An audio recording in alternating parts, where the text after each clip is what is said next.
Assalamualaikum warahmatullahi wabarakatuh.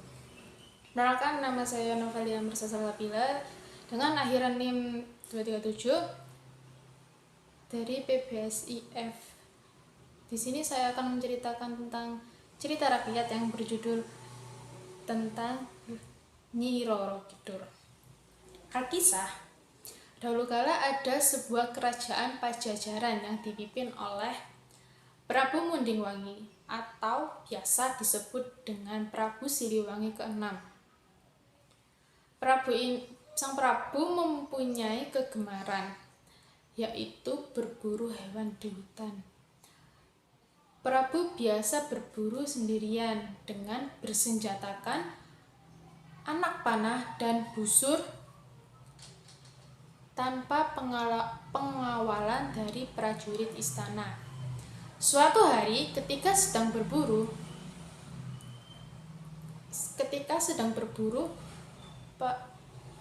Sang Prabu tidak sadar telah menuju ke tengah hutan. Ia bingung, tidak bisa menemukan jalan keluar. Aneh sekali hutan ini. Aku tidak bisa menemukan jalan keluar. Apakah aku tersesat? Gumamnya. Sang Prabu akhirnya memutuskan untuk istirahat sejenak. Dari kejauhan terlihat wanita cantik dan jelita. Sang Prabu menghela nafas lega. Lalu ia menghampiri wanita tersebut.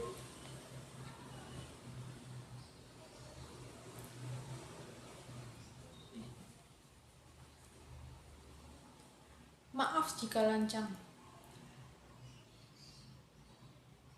Apakah Anda tahu jalan? Saya tersesat. Apakah Anda bisa memberitahu jalan keluar dari hutan ini? Oh, ada seseorang yang tersesat rupanya. Baiklah, bagaimana Tuan bisa tersesat? Aku terlalu asyik berburu, jadi tidak memperhatikan arah.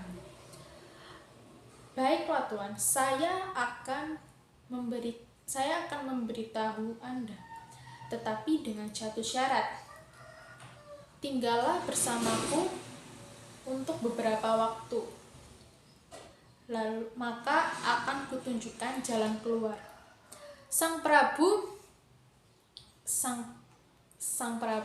tidak keberatan dengan syarat itu.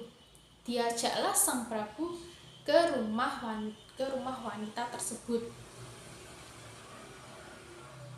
Inikah rumahmu? Siapa kamu itu sebenarnya?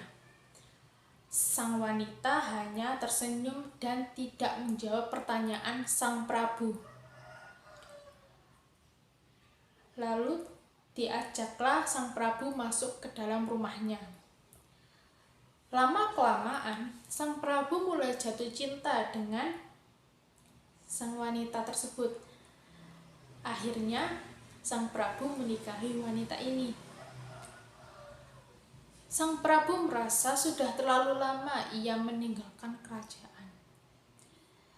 Ia akhirnya meminta izin kepada sang istri untuk kembali ke kerajaan karena sudah terlalu lama berada di hutan ini.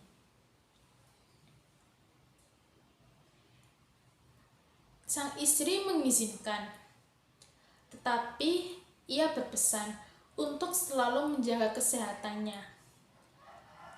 Sang Prabu mengiyakan.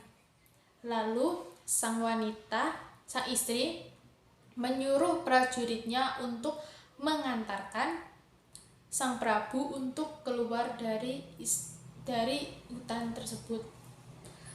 Sesampainya di kerajaan, Sang Prabu disambut senang oleh para rakyat kerajaan. Mereka mengira bahwa Sang Prabu sudah meninggal dan tidak diketahui keberadaannya. Sang Prabu disibukkan oleh pekerjaan kerajaannya yang menumpuk akibat sudah lama ditinggalkan olehnya. Sang Prabu pun lupa tidak mengunjungi sang istri yang berada di dalam hutan. Suatu malam, ketika sang Prabu tertidur, ia mendengar suara tangisan bayi dari arah luar. Sang Prabu bangun, lalu membuka pintu, dan betapa terkejutnya ia melihat seorang bayi perempuan yang menangis. Sang Prabu menggendong bayi tersebut bermaksud menyerahkan ke dayang istana, tetapi ada sinar yang menyilaukan dan muncullah sosok di balik sinar tersebut. Sosok itu tidak asing bagi sang Prabu. Ternyata ia adalah istri yang berada di hutan itu. Sang istri bilang anak itu adalah anak mereka. Ia berpesan bahwa sang Prabu harus merawat anak itu selayaknya manusia. Belum sempat bertanya banyak, sang istri menghilang dalam sekejap. Sang Prabu membawa bayi tersebut masuk dan menamakan bayi tersebut bernama Putri Kadita.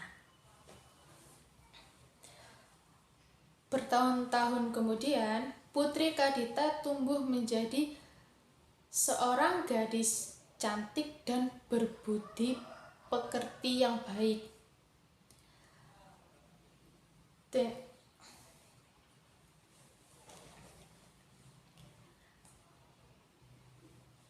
Melihat kecantikan sang putri membuat sang Prabu teringat akan istrinya yang berada di hutan itu. Sudah berkali-kali ia mencari sang istri, namun hasilnya sia-sia. Sang Prabu mulai khawatir dengan tahta kerajaannya. Ia tidak memiliki seorang anak laki-laki dan tidak mempunyai istri. Akhirnya, sang Prabu meminta izin kepada Putri Kadita untuk menikah lagi. Putriku, ayah ingin meminta persetujuanmu untuk menikah lagi, agar mempunyai seorang putra untuk mewarisi tahta kerajaan. Baiklah ayahanda, jika itu kehendak ayahanda,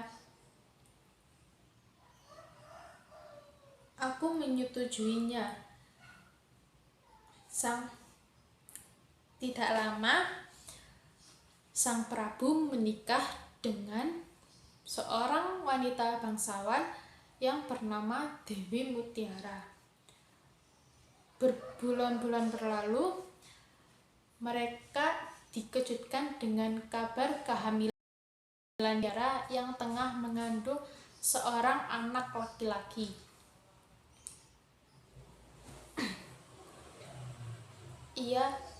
Seorang anak laki-laki.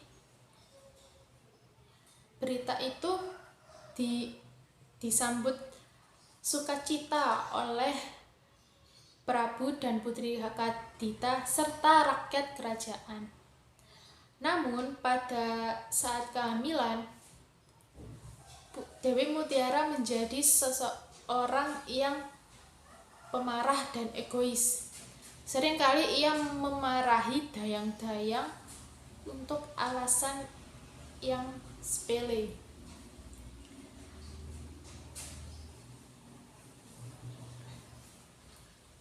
Kakanda, aku ingin makan makanan mewah seperti pada saat jamuan istana.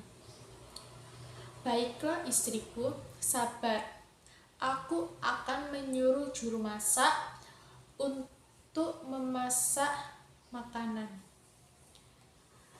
Awalnya permintaan Dewi Mutiara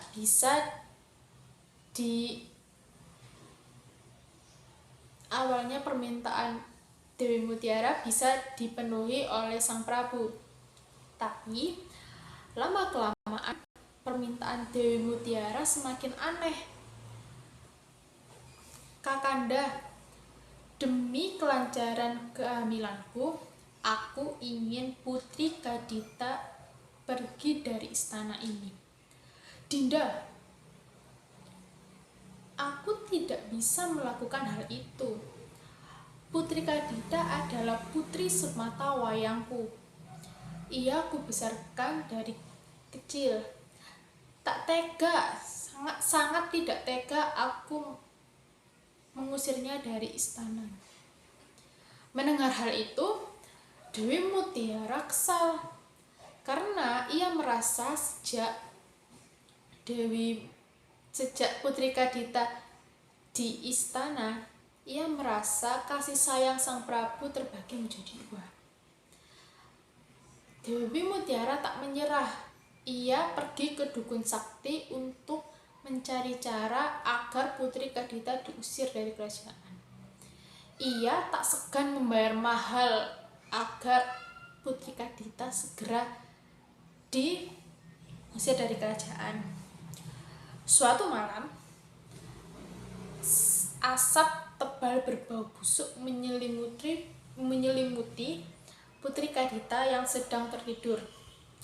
Anehnya, Putri Kadita ini tidak merasa. Pada pagi hari, Putri Kadita terkejut dengan seluruh tubuhnya dipenuhi dengan bintik-bintik hitam. Dengan sigap, sang Prabu memanggil tabib dari segala penjuru negeri untuk mengobati sang putri. Namun seluruh tabib yang didatangkan tidak bisa menyembuhkan penyakit yang diderita sang Putri Kadita. Dengan kesempatan ini, sang Dewi Mutiara melancarkan aksinya. Kakanda, alangkah baiknya jika Putri Kadita diasingkan dari kerajaan, karena tidak ada satupun tabib yang bisa menyembuhkan penyakitnya. Bisa saja penyakit itu menular ke calon anak kita serta rakyat kerajaan kita. Sang Prabu awalnya bingung. Ia harus memutuskan apa. Akhirnya, Putri Kadita diasingkan dari kerajaan. Jagalah dirimu baik-baik, putriku. Maafkan ayahmu yang tidak bisa menyembuhkanmu. Tidak apa-apa, ayah. Aku akan menjaga diriku baik-baik. Putri Kadita pergi dari istana dan menuju ke dalam hutan untuk bertapa. Ia bertapa dengan bertujuan untuk mendapatkan kesembuhan dari penyakitnya ini. Setelah lama Putri Kadita mendengar suara. Pergilah ke pantai selatan. Pergilah ke pantai selatan.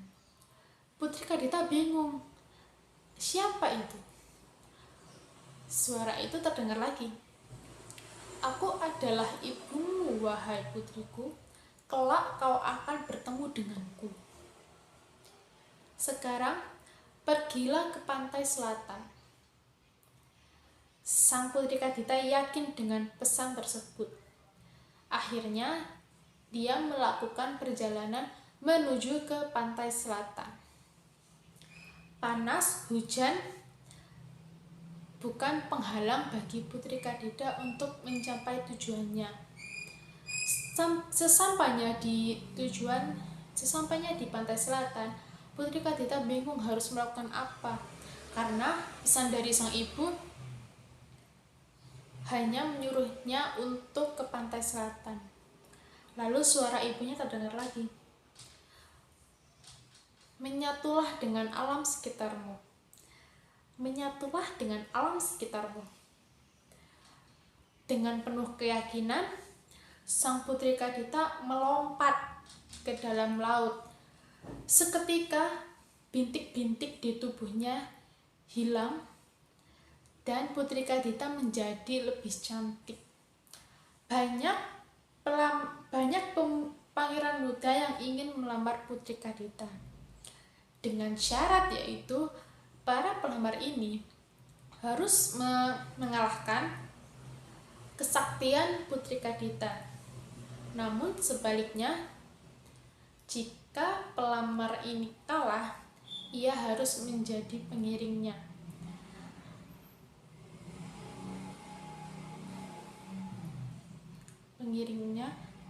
Lalu